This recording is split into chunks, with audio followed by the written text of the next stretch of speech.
नमस्कार, मेरा मध्य प्रदेश में आप सबका बहुत बहुत स्वागत है। मैं हूं पुनीत पाठक और प्रदेश की बड़ी खबरें विस्तार से देखते हैं। स्वच्छता सर्वेक्षण 2021 में अलग अलग श्रेणी में अव्वल आने वाले नगरीय निकाय और शहरों को मुख्यमंत्री शिवराज ने सम्मानित किया। दरअसल इंदौर में हुए स्वच्छता प्रेरणा महोत्सव में सीएम ने इंदौर समेत 36 नगरीय निकायों को सम्मान प्रदान किया। सबसे पहले इंदौर के निगम अधिकारियों का सम्मान करते हुए 5 करोड़ की राशि दी। इसके बाद देवास, भोपाल और मूंदी से छोटे नगर पंचायत के कर्मचारियों को सम्मानित किया। इस मौके पर सीएम ने ये घोषणा की कि स्वच्छता में अव्वल आने में सफाई कर्मियों की सबसे बड़ी भूमिका रही है, इसलिए सभी सफाई कर्मियों को 10-10 हजार रुपए सम्मान राशि दी। स्वच्छता सर्वेक्षण में मध्य प्रदेश को अव्वल लाने का लक्ष्य रखा है। इस दौरान सुझाव दिया कि प्रत्येक शहर का जन्मदिन मनाया जाए, सभी शहर अपनी अपनी तारीख तय करें और उस दिन कार्यक्रम हो जिसमें शहर के विकास को लेकर संकल्प लिया जाए। स्वच्छता कर्मी जिनके परिश्रम से हमने ये स्थान प्राप्त किया है, उनको 10-10 हजार रुपए की सम्मान निधि भी भेंट करके सम्मानित किया जाएगा। अगली बार स्वच्छता में हर नगर बेहतर प्रदर्शन करे, इंदौर के रास्ते पर चले। 25,000 से आबादी की कम श्रेणी वाला मेरा मूंदी नगर पंचायत है, वो आज माननीय शिवराज सिंह जी द्वारा और राष्ट्रीय स्तर से भी पुरस्कृत किया गया दिल्ली में। चाहे नगर पंचायत की टीम हो, चाहे राजस्व की टीम हो, चाहे पुलिस महकमे की टीम हो, सभी का बड़ा योगदान रहा। और मध्य प्रदेश में पंचायत चुनाव में ओबीसी सीटों को सामान्य में बदलने के सुप्रीम कोर्ट के फैसले को रिकॉल और मॉडिफाई करने के लिए सुप्रीम कोर्ट में रिव्यू पिटीशन दायर की गई थी, जिस पर सुनवाई की तारीख तय हो गई। सुप्रीम कोर्ट ने पंचायत चुनाव से जुड़ी सभी याचिकाओं पर 3 जनवरी को सुनवाई तय की। ओबीसी संगठनों, अपाक्स, पिछड़ा वर्ग विकास मोर्चा और राष्ट्रीय पिछड़ा वर्ग अधिकार संघ की ओर से याचिकाएं दाखिल की गई हैं। इसके अलावा मध्य प्रदेश सरकार ने सुप्रीम कोर्ट में रिकॉल ऑफ ऑर्डर की याचिका दायर की है। रिव्यू पिटीशन का मुख्य आधार यह है कि संविधान के अनुच्छेद 243D(6) के मुताबिक ओबीसी को समुचित प्रतिनिधित्व देने के लिए राज्य सीटों को आरक्षित कर सकता है और इसी आधार पर पंचायत अधिनियम में ओबीसी वर्ग को आरक्षण देने के प्रावधान विधायिका ने किए और साल 1994 से पंचायत चुनाव में ओबीसी आरक्षण लागू है। देश के अन्य कई राज्यों में भी ओबीसी को पंचायतों में आरक्षण मिलता है।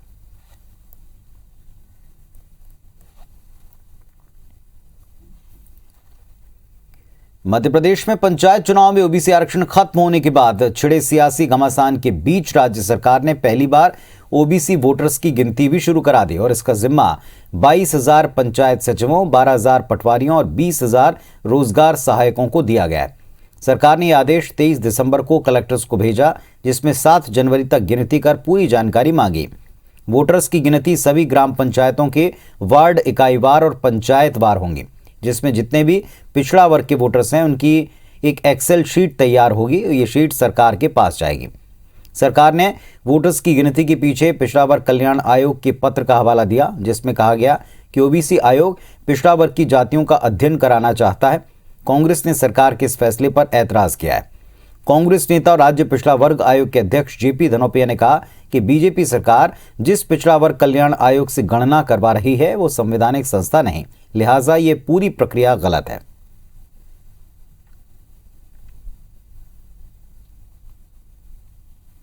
पंचायत चुनाव में पिछड़े वर्ग के साथ हेराफेरी करके उसको उलझाए रखना चाहते हैं।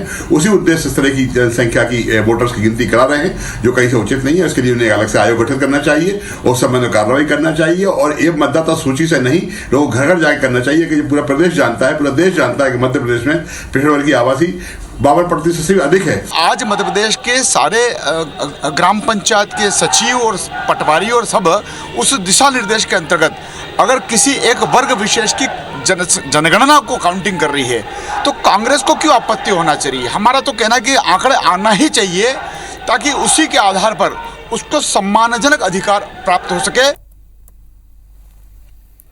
मध्य प्रदेश सरकार ने भले ही ओबीसी वोटर्स की गिनती शुरू करवाई हो, लेकिन पंचायत चुनाव में ओबीसी आरक्षण पर रोक इसीलिए लगी है क्योंकि सरकार के पास ओबीसी आबादी और उसके राजनीतिक पिछड़ेपन का कोई आंकड़ा नहीं है। ओबीसी आबादी में अलग अलग जातियों के राजनीतिक पिछड़ेपन के आकलन के बाद ही आरक्षण देने की मांग पहले की गई, लेकिन सरकार ने ध्यान नहीं दिया। इस मुद्दे पर जबलपुर हाईकोर्ट में साल 2014 से एक याचिका लंबित है। लेकिन सरकार की तरफ से न तो ओबीसी के राजनीतिक पिछड़ेपन के आकलन के लिए कोई स्वतंत्र आयोग का गठन हुआ और न ही कोर्ट में इसका जवाब दिया गया। उधर कांग्रेस पार्टी ने राज्य सरकार को घेरते हुए कहा कि भाजपा नेता पंचायत चुनाव में ओबीसी आरक्षण खत्म होने का ठीकरा कांग्रेस पर फोड़ रहे हैं। कांग्रेस के आरोपों पर जवाब देते हुए विधायक अजय बिश्नोई ने कहा कि पहले सरकार सुप्रीम कोर्ट में मजबूती से पक्ष रखेगी और उसके बाद आयोग के गठन पर भी फैसला लिया जाएगा।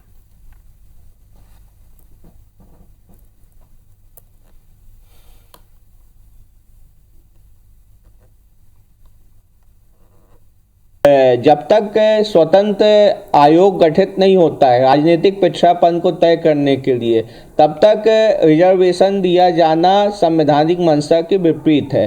उस पिटीशन में आज तक लंबित है। तो जिस आधार पे महाराष्ट्र में फैसला होता है उस आधार पे माननीय न्यायालय ने इस मध्य प्रदेश में फैसला दिया है। इस बात को प्रदेश की सरकार नहीं कहना चाह रही है, इसीलिए मैं आप लोग के माध्यम से इस बात को कहना चाहता हूँ कि हमारे जो ओबीसी वर्ग के साथी हैं वो समझे कि भारतीय जनता पार्टी आपके मुद्दे पर सिर्फ खेलना चाहती है, भ्रम फैलाना चाहती है, उनको किसी का हित करने की तरफ ध्यान नहीं और चीजों के। मध्य प्रदेश में तो आयोग का गठन अभी तक हुआ नहीं है।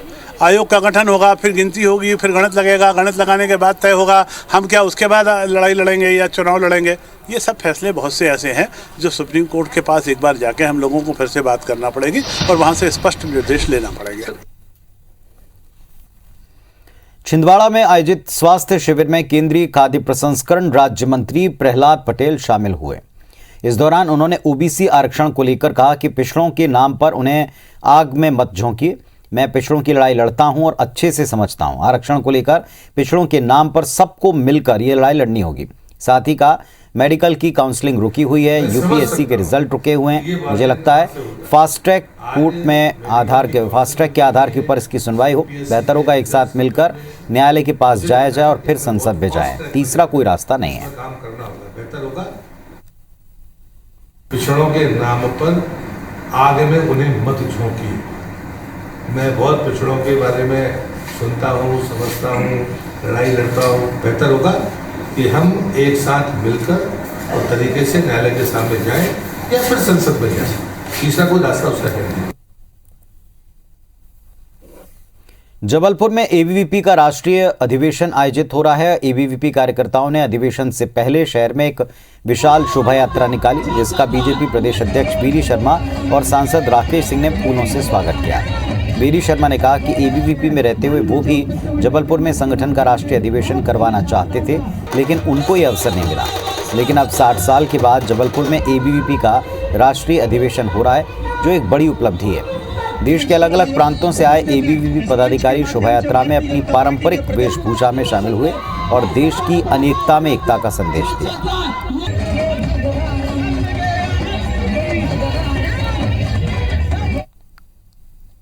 बहुत पहले 1960 के अंदर जबलपुर में राष्ट्रीय अधिवेशन हुआ था।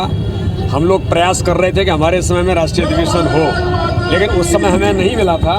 लेकिन आज की पीढ़ी को, हमारे आज के विद्यार्थी परिषद के लोगों को ये अवसर मिला, इसके लिए बहुत खुशी भी है। और पहले हम लोग शोभा यात्रा में निकलते थे, लोग स्वागत करते थे, आज हम उनका स्वागत कर रहे हैं।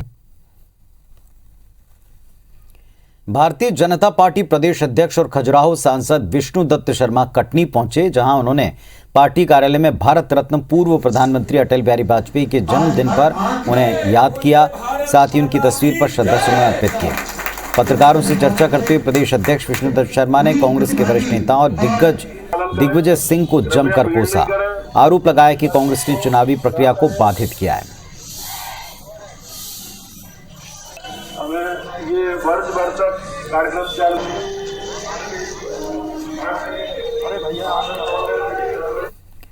और इंदौर से अहम खबर, मुख्यमंत्री शिवराज सिंह चौहान ने इंदौर को सौगात दी। 16 मेट्रो स्टेशन का शिलान्यास किया है। और टेंडर बस सेवाओं के साथ एकीकृत रूप में नागरिकों को आकर्षक, उच्च गुणवत्ता वाले, तेज, आरामदायक व भरोसेमंद प्रभावी शहरी परिवहन तंत्र प्रदान करेगी, जो शहरी जीवन शैली में निश्चित रूप से सकारात्मक बदलाव लाएगी। तेजी से बढ़ते हुए 5 महानगरों के विकास में इंदौर की यह मेट्रो रेल परियोजना एक मील का पत्थर साबित होगी और मिनी बॉम्बे के नाम से प्रसिद्ध इंदौर और लगातार विकास कर रहे शहर इंदौर में आज विकास की एक नई इबारत लिखी जा रही है। और नई इबारत लिखने के लिए आइए हम सब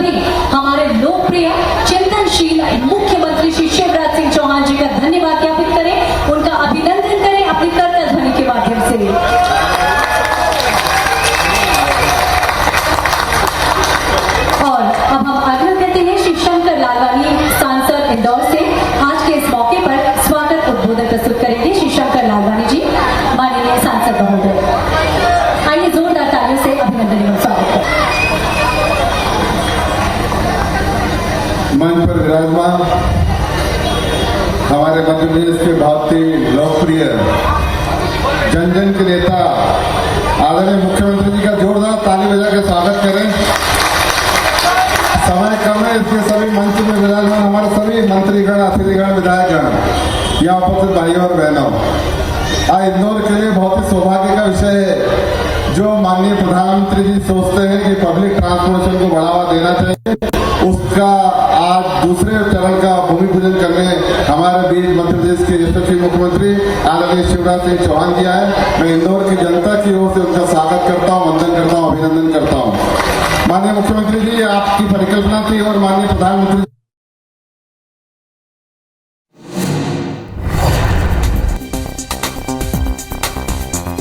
पूरा शिथिल कर दिया था। हमें ध्यान है बीच में 1-1.5 साल तक काम बिल्कुल ही बंद पड़ा था क्योंकि वो सरकार कैसी थी हमें मालूम है।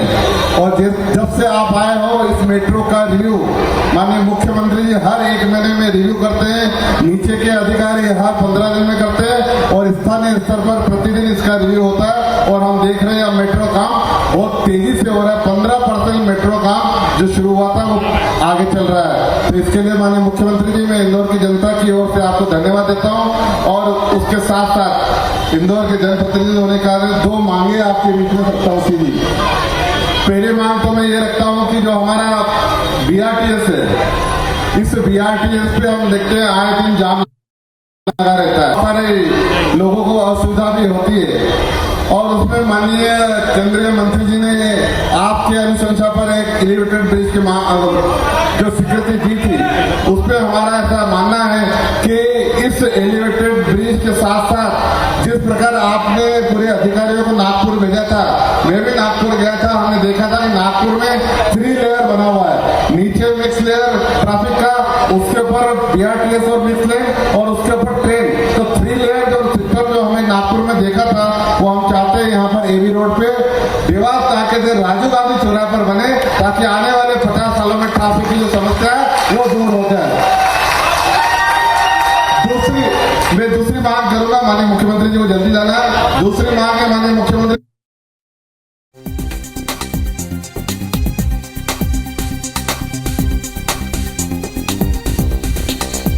तो इंदौर में मेट्रो रेल परियोजना की सौगात और इसके तहत मेट्रो स्टेशन का भूमि पूजन, इस कार्यक्रम में मुख्यमंत्री पहुंचे हुए हैं। में पूरे CS में अगर डाटा हम निकालें तो 45 लाख वाहन CS में इंदौर से गए थे, वो आए थे और हमने देखा बार बार वो जाम हो रहा था रोड। हम मांग करते हैं कि आने वाले 2028 में जो CS होने वाला है उसमें जो अनुमानित लागत, अनुमानित वाहनों की संख्या जो बताई जा रही है वो 1,20,00,000 वाहन आना और जाना CS में रहेगा। तो इतने वाहनों का वहाँ पार्किंग, इतने वाहनों का वहाँ डीजल पर्यावरण को असर करेगा और लगातार जाम की स्थिति रहेगी। तो मेरा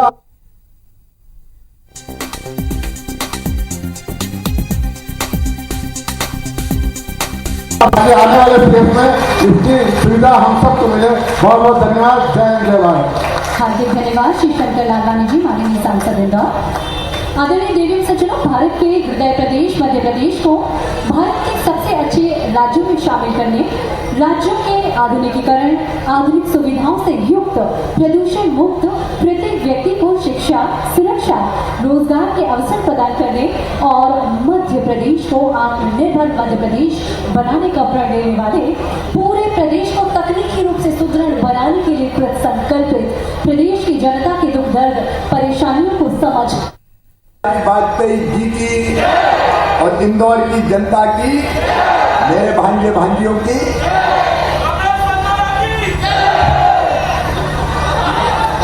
मंच पर विराजमान हमारे जल संसाधन मंत्री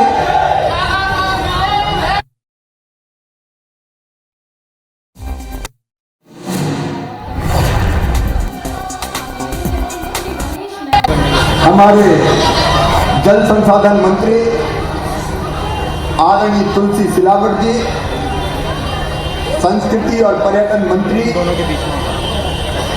दीदी उषा ठाकुर जी, हमारे यशस्वी सांसद आदरणीय शंकर ललवानी जी, हमारे लोकप्रिय विधायक, जीत का रिकॉर्ड बनाने वाले भाई रमेश मेंदोला जी, हमारे वरिष्ठ विधायक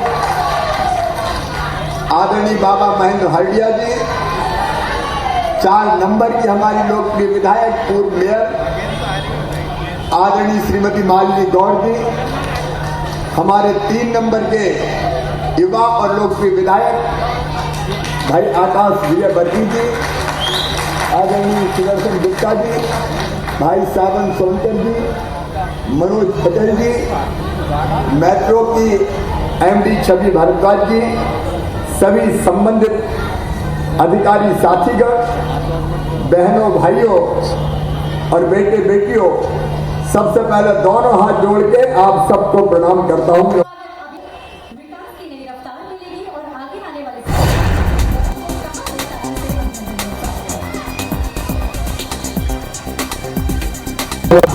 स्वच्छता के मामले में पूरी दुनिया में भारत का नाम रोशन किया है। अरे अद्भुत है अपना इंदौर, अपना इंदौर अद्भुत है। ये स्वच्छ city Indore, clean city Indore, green city Indore, IT city Indore, hitech city Indore और अब मेट्रो सिटी इंदौर।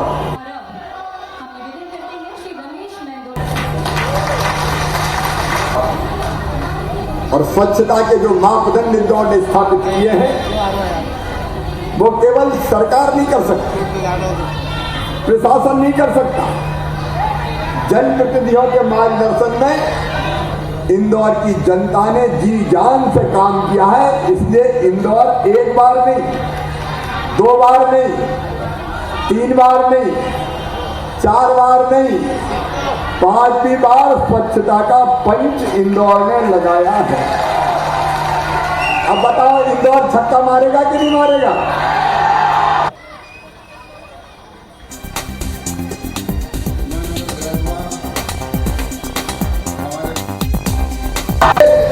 पवेलियन की छत पे जाके गिरेगी, ये मेरा पूरा विश्वास है। और ये होता है, अंदर जो जिज्ञासा होती है अपने शहर को आगे बढ़ाने की, उसके कारण इसलिए मैंने आप सबको प्रणाम किया। मेरे बहनों और भाइयों, अभी आपने मेट्रो का स्वरूप हमारा देखा।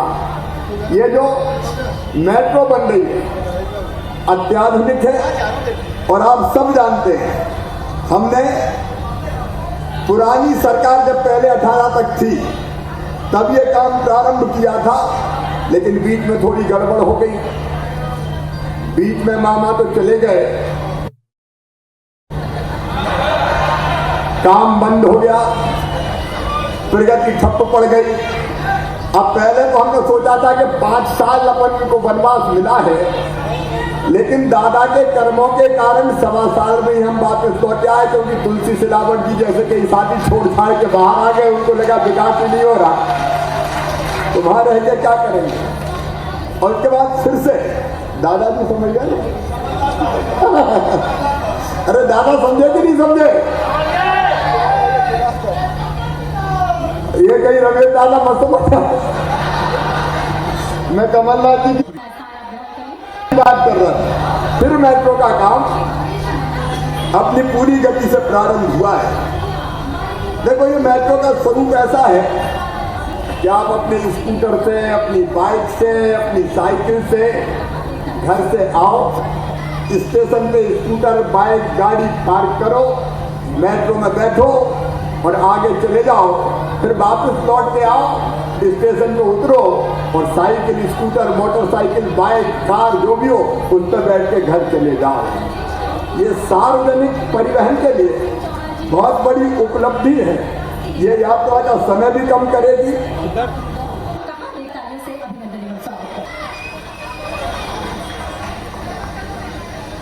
एक रिंग के रूप में इसका विकास हो रहा है। एयरपोर्ट से शुरू होकर कॉरिडोर, भंवरतला, MR10, ISBT, चंद्रगुप्त चौराहा, बापट चौराहा, मेघदूत चौराहे से लेके बड़ा गणपति बीएसएफ से होकर वापस इंदौर एयरपोर्ट तक ये विकसित होगा रिंग के रूप में। हमने इस परियोजना के लिए लगभग 7,500 करोड़ रुपए की योजना बनाई है, 7,500 करोड़ रुपए की। उनमें से कई काम शुरू हो गए। 228 करोड़ 96 लाख का बायोडेक का निर्माण पहले से हो रहा है। मेट्रो के स्टेशन ठीक कैसे बनेंगे, देखा कि नहीं देखा? अरे वीडियो में देखा। तो वैसे मेट्रो के स्टेशन बनेंगे और 11 किलोमीटर बायोडक्ट का भी भूमि पूजन हो रहा है। अलग अलग पैकेज, 1 पैकेज, 2 पैकेज, 3 में ये काम हमारा जारी रहेगा और इंदौर को एक नई छवि, एक नया स्वरूप देगा। इंदौर मेट्रो के सभी station Gandhinagar metro Indian green building council की प्लेटिनम रेटिंग के होंगे। अत्याधुनिक station, automatic share collection, lift, accelerator के निर्माण के साथ साथ संचालन और रखरखाव, उससे रोजगार के अवसर भी पैदा होंगे। मैं इंदौर वासियों को इस अभिनव उपलब्धि के लिए, सुविधा के लिए मैं बहुत बहुत बधाई देता हूँ। निर्माण के पहले चरण में 5,000 से ज्यादा लोगों को रोजगार मिलेगा और संचालन के दौरान भी 2,000 लोगों को रोजगार मिलता रहेगा।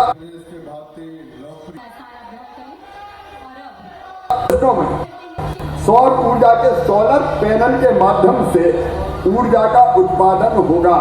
तो कुल मिलाकर इसमें पर्यावरण का भी ध्यान रखा गया है। इंदौर के लिए ये मेट्रो वरदान सिद्ध होगी। अब जब इंदौर में ये मेट्रो बन रही है तो अलग अलग तरह के और नए आइडियाज भी सामने आ रहे हैं। अभी सांसद जी कह रहे थे कि नागपुर की तर्ज पर क्या लेयर इसको डिजाइन किया जाए।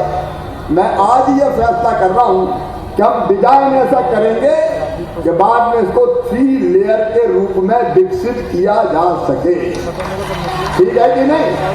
अरे तालियां तो जोर से तालियां, ऐसे काय को कर रहा है? ये इंदौर है। अब केवल इतना नहीं, समय भी बचाना है, गाड़ियों की भीड़ भाड़ भी कम हो जाए और आम जनता को भी लाभ मिले। और इसलिए एक डिमांड अभी आई है, तुलसी सिलावट जी भी कह रहे थे,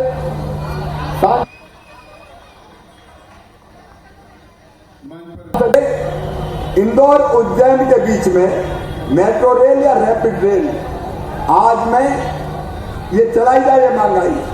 आज में तत्काल मेट्रो रेल कहेंगे, लाइट मेट्रो कहेंगे, जो ज्यादा आर्थिक रूप से हमको सुविधा युक्त लगेगी और जनता की बेहतर सुविधा देगी, उस स्वरूप में ये मेट्रो इंदौर से सावेर और सावेर से होती हुई उज्जैन तक जाए, इसके सर्वे के मैं निर्देश देता हूँ। बोलिए महाकाल महाराज की। बाबा के दर्शन करने भी तो जाना है, तो उसका सर्वे करा के हम उसको डिजाइन कराएंगे। अब बगल में उषा दीदी भी बैठी, चले मेरा पीथमपुर तो रह गया है।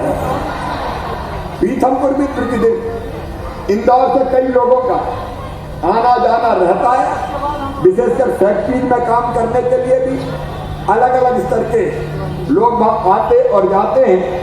और इसलिए पीथमपुर का भी सर्वे करवा दिया और हम पूरी सर्वे करवा के ये प्रयास करेंगे कि इंदौर के आसपास के इलाकों को भी इसमें जोड़ा जाए। एक कम्प्रेहेंसिव मोबिलिटी प्लान हम बनाएंगे इंदौर और आसपास के शहरों को धीरे धीरे इस मेट्रो से जोड़ने के लिए। और इसलिए सार्वजनिक परिवहन के लिए ये परियोजना वरदान सिद्ध होगी। और सुनो इंदौर के बहनों और भाई, मंच पर विराजमान हमारे मध्य प्रदेश के भारतीय मामा इंदौर के विकास में कसर थोड़ी छोड़े। हम एक काम और कर रहे हैं, कल के लिए नहीं, 5 साल के लिए नहीं, 10 साल के लिए नहीं, 2050 तक इंदौर का स्वरूप कैसा होगा उसका रोड मैप तैयार करके इंदौर वासियों के सामने रखा जाएगा। क्योंकि अच्छी सरकार वो है जो कल की जरूरत नहीं, आने वाले 10 साल, 20 साल और 25 साल बाद 2047 में हमारी आजादी के 100 साल पूरे होंगे, तो 2047 में कैसा इंदौर होगा उसका रोड मैप भी हम अभी से बना के तैयार करेंगे और अपना इंदौर अद्भुत ढंग से आगे बढ़ते हुए हर क्षेत्र में, चाहे वो शिक्षा का क्षेत्र, चाहे वो स्वास्थ्य का क्षेत्र, चाहे वो उद्योगों का क्षेत्र हो, MSME का क्षेत्र हो, वो पर्यावरण का क्षेत्र हो, माननीय मुख्यमंत्री श्री शिवराज सिंह चौहान जी का स्वागत। बहनों भाइयों किससे भी बधाई देना चाहता हूँ। लाडली लक्ष्मी जैसी योजना हमने प्रारंभ की तो 2014 तक 1000 बेटों पर बेटी पैदा होती थी 914, अब बढ़ के 1000 बेटों पे बेटियां जन्म ले रही है 956 और इंदौर उसमें नंबर 1 है, नंबर 1 बेटियों और महिलाओं का सम्मान को इंदौर से सीखे और इसलिए भविष्य इंदौर की भी पूरी रूपरेखा आपके सामने रखी जाएगी। 2047 आजादी के जब 100 साल होंगे तब इंदौर कैसा होगा वो रोड मैप भी हम आपके सामने रखेंगे। आज तो इस अनुपम सुविधा के लिए मैं इंदौर वासियों को बधाई देता हूं। आप सबको जो जनप्रतिनिधि हमारे बैठे, मुझे कहते हुए गर्व है इंदौर के जनप्रतिनिधि आदर्श जनप्रतिनिधि है जो इंदौर के विकास के लिए, चाहे सांसद जी हो, मंत्री साथियों, विधायक हो, इंदौर के, इसलिए हम भी इतना सफल हो पाते हैं। इंदौर की हमारी जो अधिकारियों की टीम है, मुझे कहते हुए गर्व है कि वो भी अद्भुत है और बहुत बेहतर ढंग से इंदौर को आगे बढ़ाने का काम कर रही है और इन सबसे ऊपर इंदौर की जनता है। धन्य ऐसी जनता जिनकी सेवा का सौभाग्य मुझे मिला है। एक बार फिर मैं प्रणाम आपको करते हुए अपनी बात समाप्त करता हूँ। बोलिए भारत माता की जय, जय मध्य प्रदेश। धन्यवाद। हार्दिक धन्यवाद शिवराज सिंह चौहान जी। आइए एक बार जोरदार तालियों के द्वारा माननीय मुख्यमंत्री जी का धन्यवाद ज्ञापित करेंगे, अभिनंदन करेंगे।